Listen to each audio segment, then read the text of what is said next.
This video is brought to you by Privacy.com. Privacy lets you buy things online using virtual cards instead of having to use the real one, protecting your identity and bank information on the internet. Right now, new customers will automatically get $5 to spend on their first purchase. Just go to privacy.com/PhilDaru to sign up now. Go to privacy.com/PhilDaru, PhilDaru, and sign up now. Now, since the recent fight that just passed, Jake Paul, Tyron Woodley, I just brought on my girl here, Miss Maureen Shea, the expert in the boxing community, especially at least in my gym. She's the expert. So what we're gonna do is talk a little bit about that, but also I wanna talk a bit about another young lady that fought on the card, Amanda Serrano, and I know you had some history with her, had some, she had some choice words. DM me back, or I don't know if it was her, probably wasn't, saying that there was a joke about you actually trying to fight her. We'll talk a little bit about that, but what do you think about the entire Jake Paul, Tyron Woodley fight in its entirety? I mean, Jake Paul, you're fighting an MMA fighter, okay? I like Tyron. I'm not trying to knock him or anything, but the hands, MMA fighters aren't known for their hands. They're definitely not known for blocking punches either, with defensively. They'll go for a takedown, things like that. So he caught being lazy with his hands, which is common for an MMA fighter. If you had a boxer in there, they know exactly how to react with their hands. MMA fighters, not so much, especially making a fist. You got the glove on, he's carrying his hands low. MMA gloves, you carry your hands a little bit lower. He had the glove on, and to that defense, he did have a high guard for most of the fight. He dropped his hand. Yeah. As soon as that happened. But that was a loaded up punch. Like Jake showed it. I saw him, he played with his hand, pulled it back, and overhand right. Yeah. And that was a beautiful punch. It was I like overhand rights, one of my favorite punches. It was perfectly landed. And, that's kind of Canelo throws them a lot. It's kind of a gimme punch.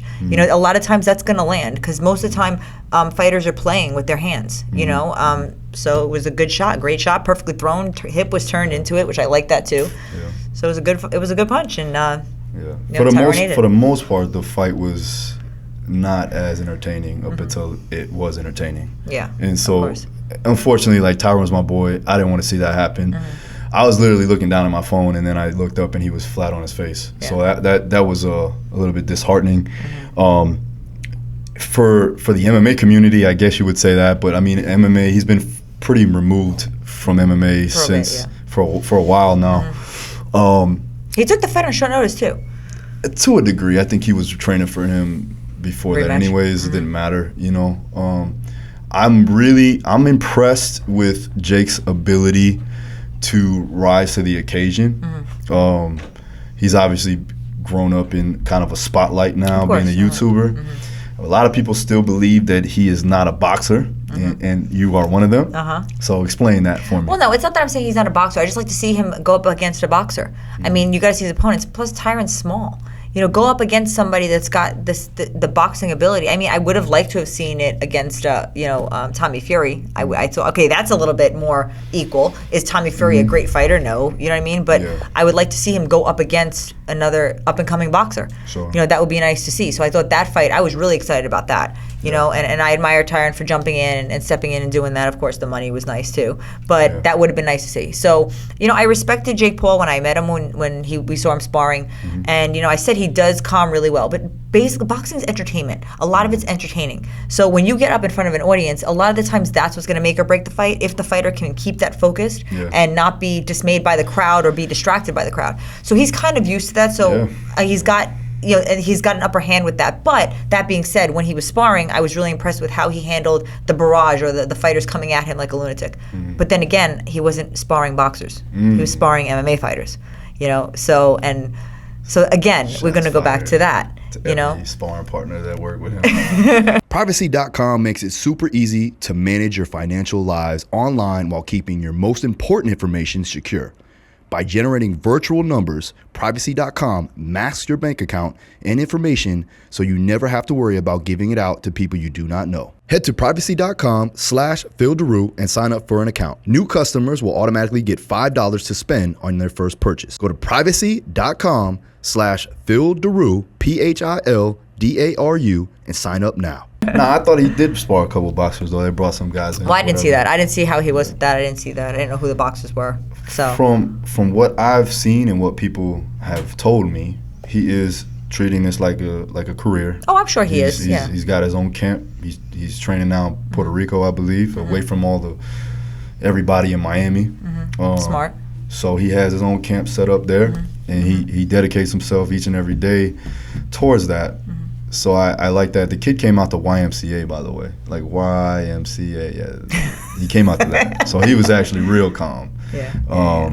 And it just, you kind of saw like, all right, he's kind of in his element, and that environment was a little bit different than a real boxing environment. Let me just state that right now. I thought and I said it on Twitter, I felt like it was a mix between the WWE and Rolling Loud, and there was a lot of chaos going on. Like, I think the Island Boys were getting stuff thrown at them every other minute. Oh my gosh. Treating those kids like crap, man. Those kids, man, sorry. just trying to make it, dog. Just trying to get out, man. Tattoos on the face and all. Just trying to make it, get out of there. Go check out Dr. Bo Hightower's video on where he's cracking their necks up. That was actually the comments were just, read the comments because those are terrible. So go check out my man's video. All right, so let's talk a little bit about the co-main event. All right, so Amanda Serrano, she's now made a name for herself. I believe, I mean, she's talented. I watched her fight live. 130 or 135? 135. So with that, when did you first know about her? When did you first come in contact with her? Was it any at any point or what? Never. So I don't know Amanda. Never had a conversation with her. I was actually, when I was in New York and I was, fighting on a lot of the big cards and I was coming up in the sport, I was actually approached by her manager, Jordan Maldonado, and he approached me at a fight, but a little bit like, a little ridiculous, call like, they wanted me to fight Cindy. And I was like, okay, like, you have my manager's number, like, call him up and make the fight happen, like, whatever, because I was fighting the Garden and I was a big name back then, fighting the Garden, getting on a lot of shows. And so he did that, and then I was like, okay, I left the place, and then I was actually in the parking garage going to get my car. And he came out again. I was like, and he said something to me. And I said, okay, have a good night. And then he literally charged me and tried to assault me. Wow. And he had to be held back by 2 people. So he's had antics. He's ridiculous. It's ridiculous. Like, I'm sorry, I don't respect the man at all. You know what I mean? I mean, he's been to jail for steroids, for dealing steroids. He's gone, all this stuff. And, granted, it's like, oh, but look what she's doing. I actually feel bad for Amanda. I feel bad for her. I mean, yeah, she's successful, but it's like, that's sad. Like, you have no cell phone, all this stuff that they're claiming that she doesn't have. And for me personally, like, it's not an attack on her, but, like, I want to be a role model for people to look at, like, hey, she can, multitask and do businesses and take care of things while she's still boxing, and that's what I've done my whole career. Speaking events, started my own stuff. But again, it's not going back and forth, but it's ridiculous. You know what I mean? And so he's running her Instagram. He's taking care of all her stuff. She has no voice. That's terrible. She has no voice, really. She's just in the ring fighting, no voice. Yeah, she said something like Jake Paul is her manager now, or something to that nature. I don't know. I highly doubt that. I'd like to hear Jordan here say that. Yeah, well, I mean, either way, watching it, like, everybody was cheering for her. Obviously, she's made a name for herself being under Jake's umbrella, and now I think that I even said it, I think it would be a great matchup for you guys to get in there and make it happen. And her name's been thrown in the pot with me a couple times, a couple different times. But we're talking, she's going off, fighting for vacant world titles with the WBO in different weight classes, not fighting champions, which, good for her for getting what she got. And I understand, listen, the thing is, people aren't educated with women's boxing. There's 4 or 5 females in the United States that are being promoted. That's it. There's so much talent out there, but it's really like a hand-picking kind of thing. So who you have? You have Katie Taylor, Clarissa Shields. No, Katie Taylor's not in the United States. I'm talking the United States. I'm talking. Because I don't know anybody else. So you got. Well, yeah, exactly. I know Maureen Shea, Katie Taylor. But why? Clarissa Exactly. Shields. Yeah. So you got Clarissa Shields, Denise Estrada, Michaela Meyer. Oh, Michaela Meyer. Yeah, and I mean, you've got a small and Amanda Serrano. So I mean, it's a very small niche right now. Like they're not really pushing. But in Europe, where you have MTK and you have Matchroom, who are they promoting? They've got all these girls, which is something that happened with me, where I was ranked number 1, and they had 7 and 8 at the weight class fight for my title in England. And I was like, I'll go to England and fight them. My name hasn't been thrown around. Why do you think people are discrediting you for what you've done? And like now like even her either her manager or herself was saying that it was a joke that we even mentioned your name. Why is that though? I don't know, because I think it's interesting. Probably because there was they would called. Well, I don't know if it was her that called me out, or Cindy that called me out. But even a matchup with her, there was a time where I said, at 122. And again, but it's got to make sense if it's going to make money too for both of us. Where she wasn't a name. Nobody knew who she was, but everybody knew who I was. You know what I mean? So it was coming up like that. But now I don't even think. I think look at the records of the girls that she's fighting. I mean, she's fought some reputable girls. Don't get me wrong. They're tough girls, good girls. Yeah. But I'm 29-2 with 13 knockouts. That's a pretty reputable. That's a reputable record. So two-time world champion. 22 and 26. What do you think would play out? How do you think it would play out if you guys fought? I know Amanda's weaknesses. I seen her fight. What I like about this is that everybody used to see my fights, and we talked about it. Everybody always saw my fights. I never got to see them fight. Now I can sit back where nobody knows how I fight anymore. Nobody knows who I am. They think I'm old. Let them think I'm old. I really don't care. I've been out for 2 years. I'm sitting back. It's not even about the money. It's because I know what I can do. And I know her weaknesses. And I know she hasn't seen the type of fighter that I am. And I see, even with Katie Taylor. God bless Katie Taylor. I think she's a tough opponent. I think she's great for boxing. I like the way she fights, but I see some things there too. There's some holes in these girls' games that I know that I can expose. Yeah, that'd be interesting to see, So what do you think is now the next step for Jake in his boxing career? I don't think he's opposed to getting in there with a fighter. I think the Tommy Fury fight was a good fight. If that would have happened, I don't think it's going to happen now because, I don't know. I think facing a fighter, facing a boxer, but you said it, he's a fighter. All right. I just feel like until he can face a boxer, then I'll give him that credit of, okay, now you've been tested. How has he been tested really? You've been tested of getting in there. Well, if you look at it like this, and this is funny because I'm not defending the kid, but what I am saying is I gotta be fair. You got a lot of guys that start off 20-0, 30-0, and they don't really fight anybody until maybe 16, 15-0, something like that. He's really fighting at least guys that were world champions at one point in a different organization, in a different combat sport, but they know how it is to be in that position. And he's been able to generate a lot of revenue, been able to generate a lot of buzz around his name, obviously selling out arenas, and he's not even really fought a pro boxer yet. So, yeah, it's kind of unfair because he is still fighting reputable opponents in a boxing ring, but these are the same type of opponents, give or take, from a technical standpoint that he would be fighting in a lesser environment. That makes sense? Yeah, no, I get what you're saying. So you're saying the environment and what he's done with it has played a big role. I mean, even with the level of competition, if he was a regular boxer, a regular pro boxer, if you're trying to build his record up, they're obviously going to be easier fights.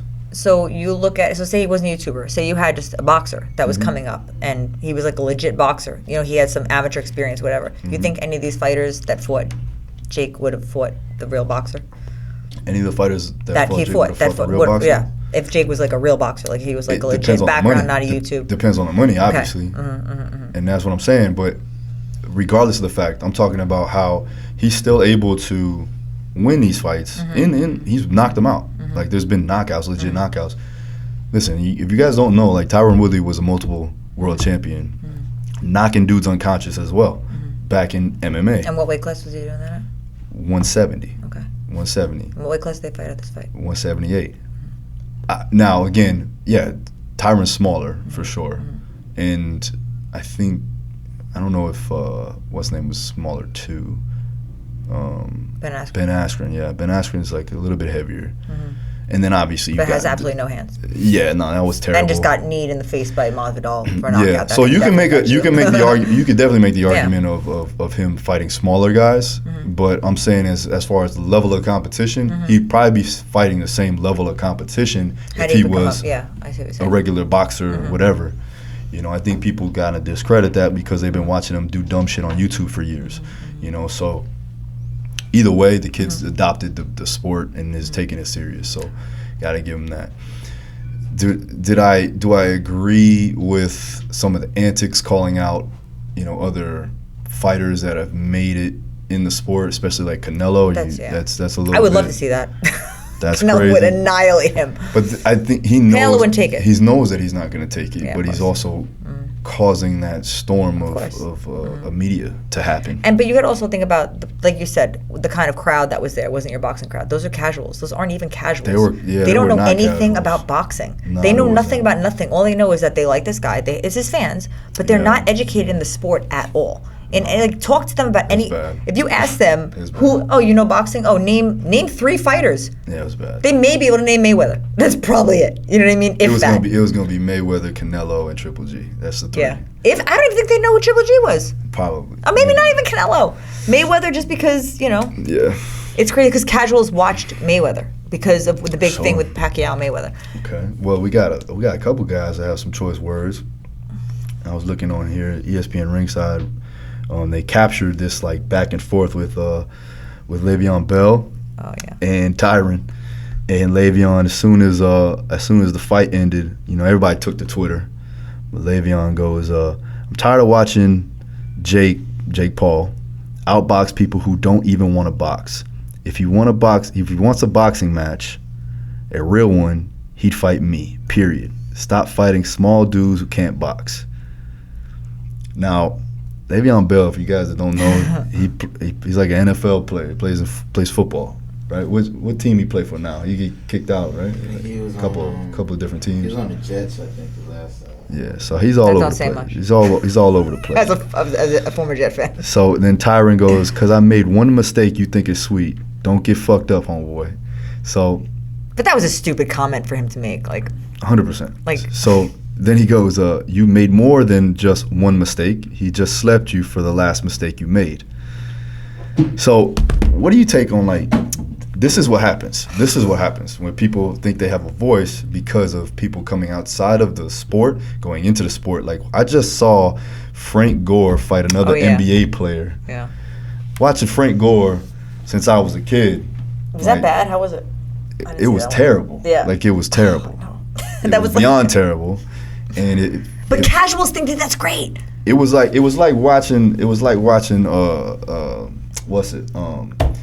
It was like watching a street fight basically, you Yeah. know? Like Glorified street fight. yeah, it was bad. It was bad. So and like you had all the family members there, everybody was standing up. There was no how like Oh, that would obviously you have never to happen. sit Yeah. down when the fights start. Well, yeah, I've sat ringside for Canelo Triple G, and it was like, hell no, nobody's going to stand up in front of you. You know what I mean? Yeah, Like, nah, it's especially for different, the man. money of those seats. you And know? then when the real boxers actually stepped in, the two females, Yeah. nobody was watching, or like watching but barely watching. And that's sad. That's sad. And that happens a lot. And it's sad because it's tough. It's, and it's also how female boxing is being marketed. It's really not. That's why, listen, I commend Amanda and I commend, Katie and the girls that have those opportunities, I did a lot self-promoted. All my stuff was self-promoted. We never signed with a promoter. Because a lot of the promoters didn't understand. They didn't have the vision. I fought a lot in Mexico. People are like, why? I'm like, because those girls are tough. Yeah. And I learned a lot about myself as a fighter fighting in Mexico. Name another girl from the U.S. that fought as many times in Mexico as I did. And it wasn't just in TJ buying fights. These girls were tough, And I had a girl that I fought. It's 170 pounds. I was 130 pounds. You know what I mean? So I've been in those really difficult positions. But, it's sad because, again, you get these casuals, but nobody's really being educated on let alone women's boxing, but boxing now. People think that that's boxing. That these guys going in there, there's no technique, no skill, and it's sad. Yeah, I mean it is basically just fighting for the sake of fighting with big gloves, boxing gloves basically, world star stuff back in the day. What you got? Just thinking because, what you keep saying casuals, like, boom, boom, boom. I don't know a lot of the boxers and, but like I don't know, man. You've been spitting some good shit lately. with the UFC stuff, Yeah. with MMA. But as far as like, what if that's where it's transitioning to though? Where it's like, I think they're trying to hit a different market. So I understand why people are like, oh, this is good for boxing, because then, all right, now you're getting a bigger audience. Now it's not just boxing enthusiasts.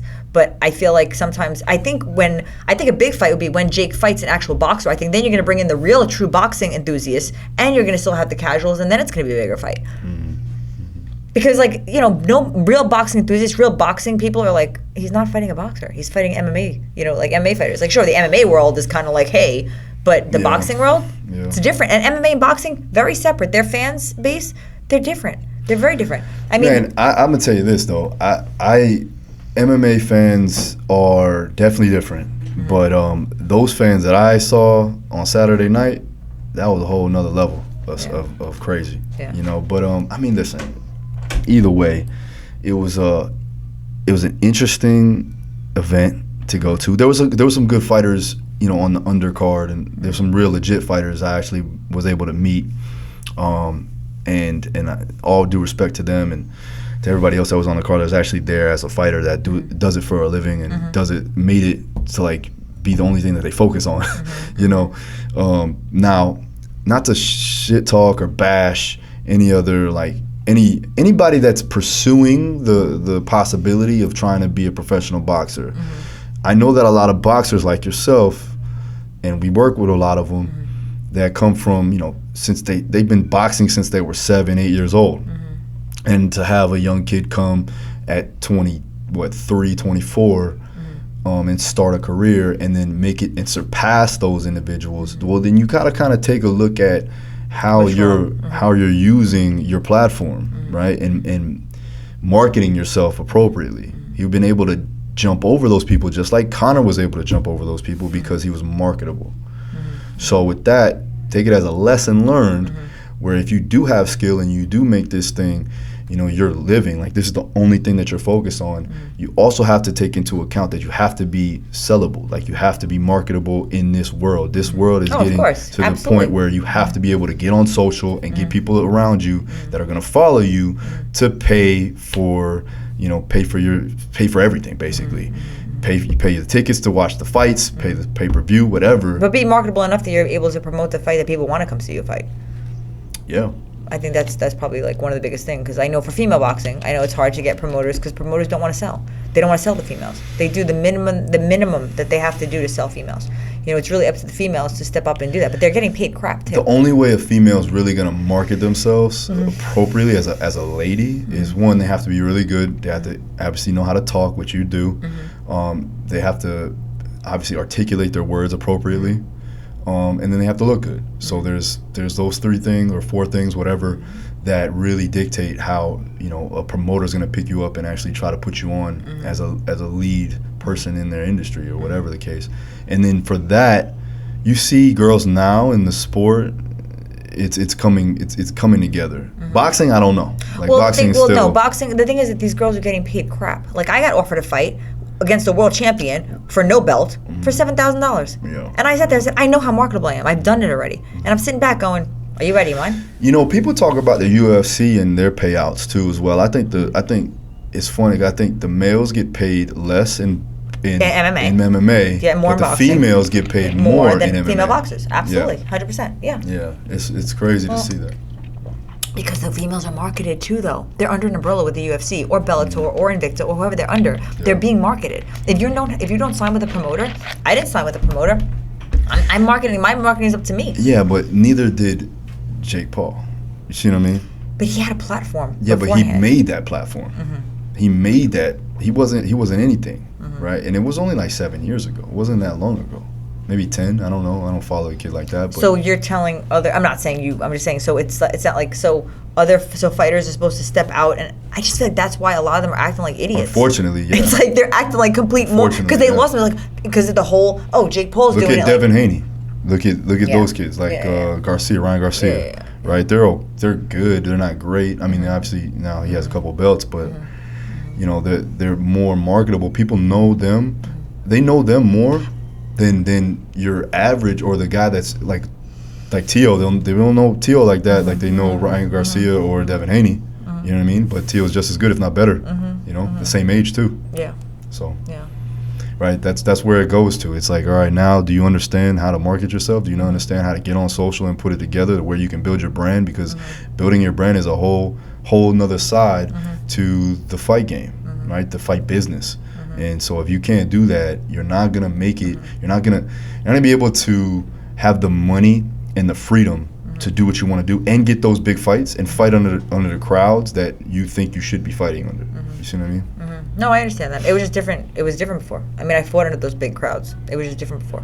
It's different before, but that was back then. Yeah. Right. It's the same thing with business now, and the same thing with even even going to like, even with acting, it's different, right? Actors, they have to do a whole different way of like going to rehearsals and things like that. And, oh no, of course. You know It just, it's sad. I feel like for women's boxing, it's just sad because you have girls that have titles that can't fight. Like they're not good fighters, and they got those belts. They didn't earn those belts. Like I'm all about if you earn the belt. These girls didn't earn the belt, and that's what people don't know. Like they weren't ranked. They were ranked like 7 and 8, and they're getting these belts, and I'm sitting there, and but that's a lot of them in Europe. A lot of them because you have a guy like Eddie Hearn who's buying belts. He's just collecting belts. He's buying sanctioning bodies. He's paying off sanctioning bodies. They're buying them and then putting these girls in, and I'm like, it's just crazy. It's frustrating. It's What do you do to stop that? What do you do for yourself though to stop that? What can a boxer do to get through that? Well, I think what you said is huge. I think, like, for example, like, getting on there on social media and doing that stuff and getting people into your story, which is something that I'm working on, getting my story out there and speaking more about, and getting people to follow me a little bit more, but it's, I don't know if it's, I'm focused, see, as an athlete for myself personally, I'm focusing on the training. You know what I mean? It's very difficult. You can if I get the cameraman, like if there's cameras around me, that's fine. And I'll do whatever, but for me to have to do everything and think about that and then work on a fight, like that's a lot. That's asking a lot. Like that's a little bit much. So I think for fighters, I agree with what you're saying. Getting yourself, the right people around you, and then getting, your story out there or whatever, however you feel like you can market yourself, but be authentic, because people can read bullshit, and don't follow what everybody else is doing, being half naked all the time, because that's getting old. You know what I'm saying? Like do something a little bit more creative. OnlyFans. Please. It's like everybody's doing that. And it's like, come on. You know what I mean? Like, I don't get it. You know what I mean? I mean, I get it, but maybe they're just not talented, and that's what they have to do. So I understand that. I'm like, all right, that's what you unfortunately, people follow a lot of dumb shit, right? We know that, being in the YouTube space, being on social and being around it. Like, most of the stuff that we do that is more intellectually sound, I guess you would say, doesn't get a lot of views. Yeah, they want to just see They want to see some of the stuff that's viral, some of the stuff that is going to be entertaining, and some of that isn't as it doesn't fall along the lines of somebody who's actually trying to educate and inform. It's more about entertaining. And so for that, when you're an athlete, a professional athlete, and you work for yourself primarily, because it's not like a team. You don't work, you don't get paid, anything like NFL player, NBA player. You get paid based upon, how you market yourself, and whether it be fights that you're winning, so on and so forth. And the only way that dictates is, you can get, win and show money, but you also got to sell some pay-per-view buys. You got to sell some tickets. Of course, yeah. And so if you can't do that, then no promoter really wants to promote you, because you're not making them money. So you have to be able to help them help you. And I'm not, and I hate it. Like I'm coming from a point of fighters, but I understand the business too as well. So like the minute that you find that out, that you understand that, that's when shit can change and you can start to really collect some real money, as opposed to just, I guess being quiet and just trying to win fights. It's not gonna work like that. Of course. Yeah. I agree. And staying active, or like trying to stay active. Well, you have to stay active on multiple fronts. You have to fight, obviously. You can't just sit on the shelf, and that will come with, what fights you can get, because I know that you couldn't get fights for a long time. Well, it was a lot. Well, I had the fight set up. I was fighting for the WBA world title, and then COVID hit. And COVID did a lot of, it was a lot with visas and stuff, because my opponents were coming from Spain. Yeah, but then there was also like,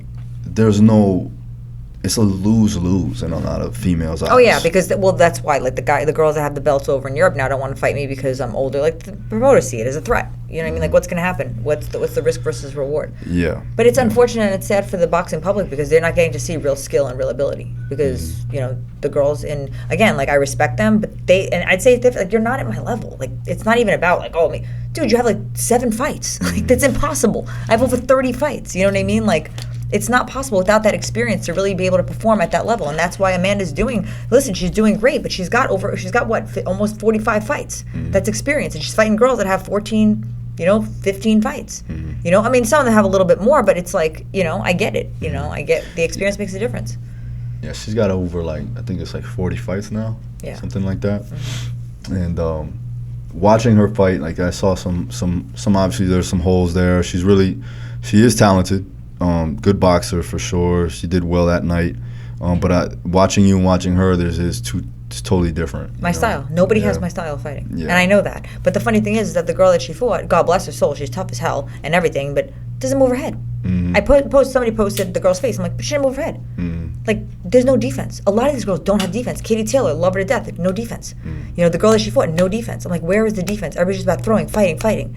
You can still be defensive, and I've proven that, and still be exciting.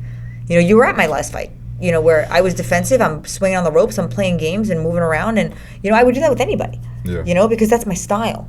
You know, and a lot of these girls, they have to develop their style. I think Amanda's style is very come forward, very, you know, southpaw stance, and, you know, she throws a lot of punches. She sets up her body shots really well.